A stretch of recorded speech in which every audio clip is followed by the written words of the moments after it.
Hello everyone. Today we will study about nature and scope of economics.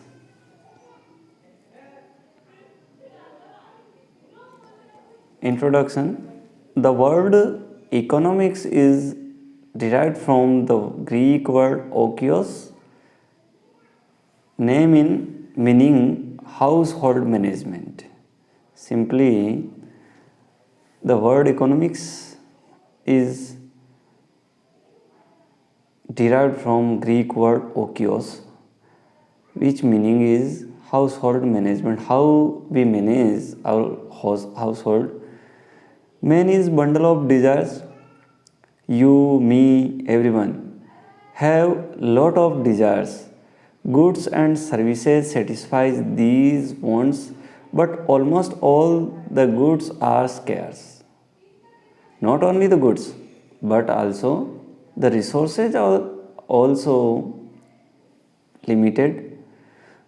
To produce goods, factors of production are needed, and these are all scarce. They are limited in quantity. The study of economics.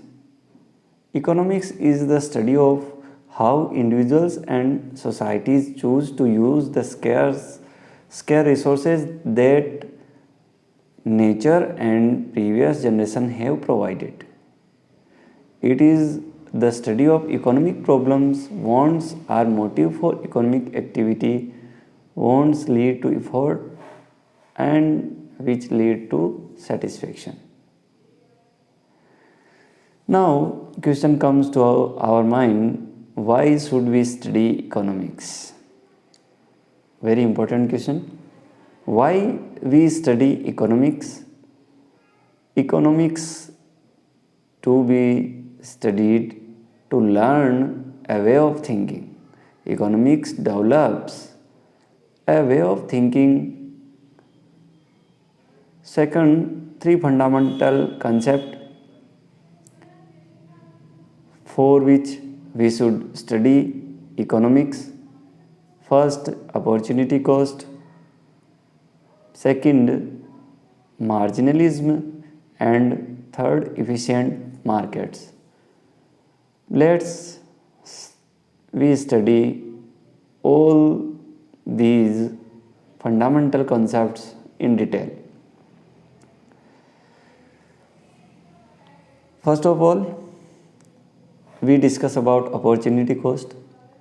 The best alternative that we forego or give up when we make a choice or a decision arises because time and resources are scarce. As I have earlier told, there are five means of production: man, machine, material, method, and money. We can call these five resources as 5M. I repeat: man, machine, material, method, or money.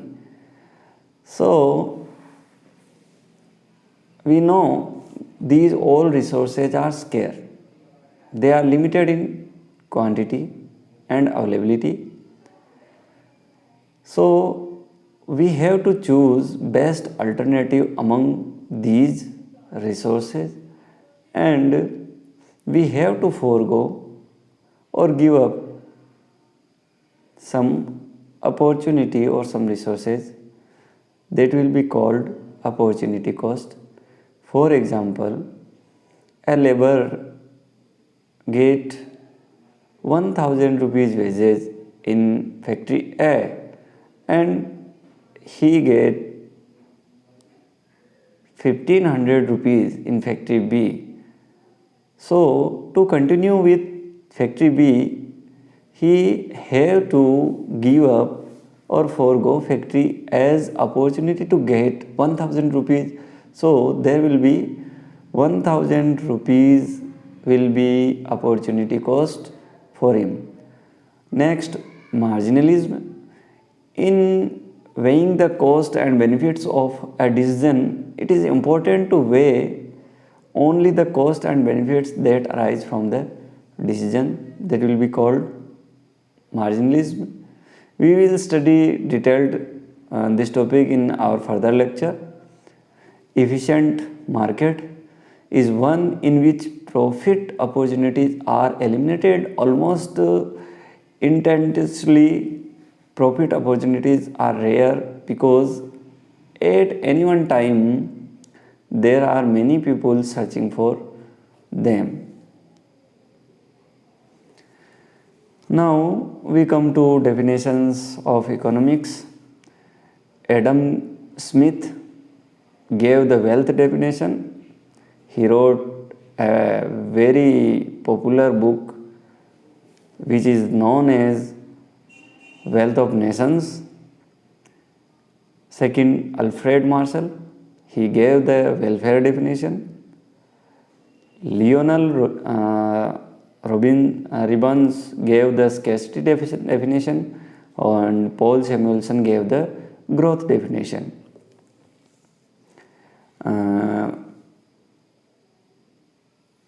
Now we start with wealth definition. Adam Smith, who is known as father of economics, in his book Wealth of Nation, which was written in 1776, defined economics is the study of wealth. He said, economics is the study of wealth. J.B. Say, J.S. Mill, Walker, B. Price all agreed with Adam Smith. In this definition, wealth is given the first place and man is given the second place. Meaning of wealth. What is meaning of wealth? Around the Industrial Revolution, merchants were the most powerful class in Western Europe, and wealth for them meant money only. Since money at that time was in the shape of gold, merchants declared gold as the only wealth. This definition rendered merchants as the only production class as they created it by trade. This definition harmed the interests of newly emerging class of petty industrialists and their hard-working workers. Adam Smith, as spokesman of the emerging class, widened the definition to include all material goods. Activities which did not result in material goods production were unproductive. Causes of wealth of nation. Capitalism. Traders were not the only cause of wealth. Freedom of trade and enterprise were the greatest cause of wealth because human beings are born selfish. All human beings are selfish, almost all. Not all, almost all. It is not the benevolence but self-interest which guide economic activity. So left to themselves, each individual would maximize his self-interest, income and wealth. When all the adult citizens of a nation maximize their self-interest, the wealth of nation would grow the fastest. So why should the mercantilist or anybody else impose restriction on the freedom of individual? Exceptions, or we can say these criticism.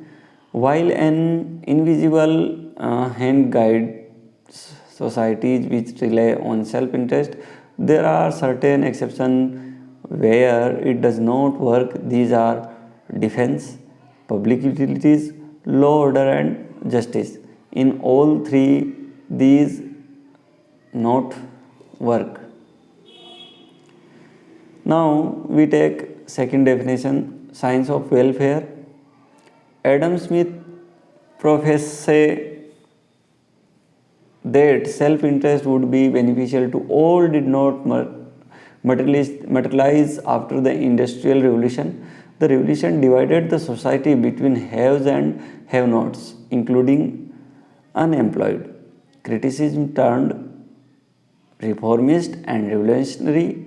Marshall attempted to offer a compromise and a new definition. Political economy or economics is the study of mankind In the ordinary business of life, it examines that part of individual and social action which is most closely connected with the attainment and with the use of the material requisites of well-being.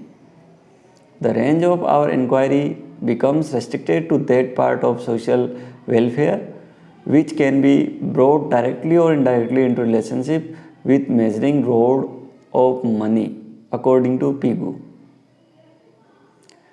Criticism of welfare definition.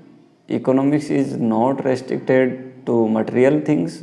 Non-material things like health and education, entertainment are also important. Wealth is not so much important.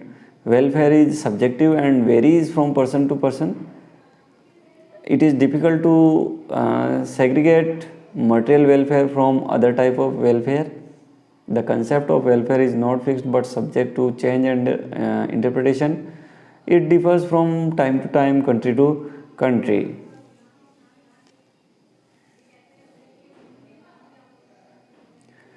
Now, science of scarcity. According to Lionel Ribbons, economics is the science which studies human behavior as a relationship between end and scarce means which have alternative usage. So all goods and services commanding a price fall under the scope of economics. Unlimited human wants, necessities, comforts and luxuries, necessities of existence, necessities of efficiency and necessity of convention. Comforts and luxuries are related to time and place. No water right. Compartmentalization as a luxury may be comfort or even a necessity for someone or at different periods of history. Criticism. It fails to explain why labor, despite being scarce, remains unemployed. Underemployed. It also fails to explain situations of abundance, is neutral to ends, ignores welfare. Science of growth and development. Economics is the study of how man and society choose, with or without the use of money, to employ scarce productive resources which could have alternative uses to produce various commodities over time and distribute them to consumption now and in future almost various people and group of society. The scope of economics. Microeconomics is the branch of economics that examines the functioning of individual industries and the behavior of individual decision-making units, that is, business firm and households. And macroeconomics is the branch of economics that examines the economic behavior of aggregates, income, output, employment, and so on a national scale. We have made a separate video on micro and macroeconomics. You can watch that video to understand in detail the diverse field of economics. Example of microeconomic and macroeconomics. Microeconomics: production output in individual industries and business. How much steel, how many offices, how many cars, these all include in microeconomics. Price of individual goods and service is included in microeconomics. Price of medical care, price of gasoline, food prices, apartment rents, etc. All these prices are included in microeconomics. Income, distribution of income and wealth. As we know, there are five means of production, and after the production is done, what we get from selling price or sell proceed, that will be distributed in the means of production. So wages in the auto industry, minimum wages, executive salaries, poverty, these all terms are included in microeconomics. And the last one, employment by individual business and industry, jobs in steel industry, number of employees in a firm, these all are included in microeconomics. And these four aspects, production, price, income and employment, are majorly included in microeconomics. Now we talk about macroeconomics. National production output, for example, total industrial output, gross domestic product, which we call GDP, growth of output, these all national production or output are included in macroeconomics. Aggregate price level or general price level of consumer price, producer price, rate of inflation, and these all are included in macroeconomics. National income, total wages and salaries, total corporate profits, etc. And the last one, employment and unemployment in the economy, total number of jobs, unemployment rate, these all are included in macroeconomics. So the field of economics is very diverse. There is so much diversity in the field of economics. Mainly we divide field of economics in two parts, microeconomics and macroeconomics. The method of economics. Positive economics studies economic behavior without making judgments. It describes what exists and how it works. That will be called positive economics. Normative economics, also called policy economics, analyzes outcome of economic behavior, evaluates them as good or bad, and may prescribe courses of action. Positive economics includes descriptive economics, which involves the compilation of data that describes phenomena and facts. Economic theory, which involves building model of behavior. And economic theory is a general statement of cause and effect, action and reaction. Empirical economics refers to the collection of use of data to test economic theories. Many data sets are available to facilitate economic research. They are collected by both government agencies and private companies. Criteria for judging economic outcome. Economic growth or an increase in the total output of an economy. Economic stability or the condition in which output is steadily or growing with low inflation and full employment of resources. Efficiency or allocative efficiency. An efficient economy is one that produces what people want at the least possible cost. Equity or fairness of economic outcome. Economic system, the manner or the structure through which the economy of a country operates is known as economic system. Variety of economic system, they differ from each other not only in detail but also in broader outline. Type of economic systems, capitalist, socialist and mixed economy. We have studied type of economic system in our earlier classes. Still I would like to revise the type of economic system. Capitalism, all economic activities are guided by market forces. Policy of laissez-faire, absence of state intervention. Privately owned resources, what to produce, how to produce and for whom to produce, power rests with the producers. Profit maximization is the main aim of capitalism. Merits and demerits. Merits, self-regulatory, fast implementation of efficient decisions, hides real need of the society. This is a demerit.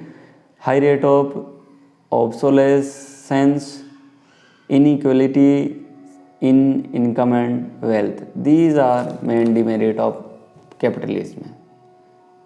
Socialism originated due to drawback of capitalism, just opposite to capitalism. The merit of capitalism become the demerit and merit thus become the demerits.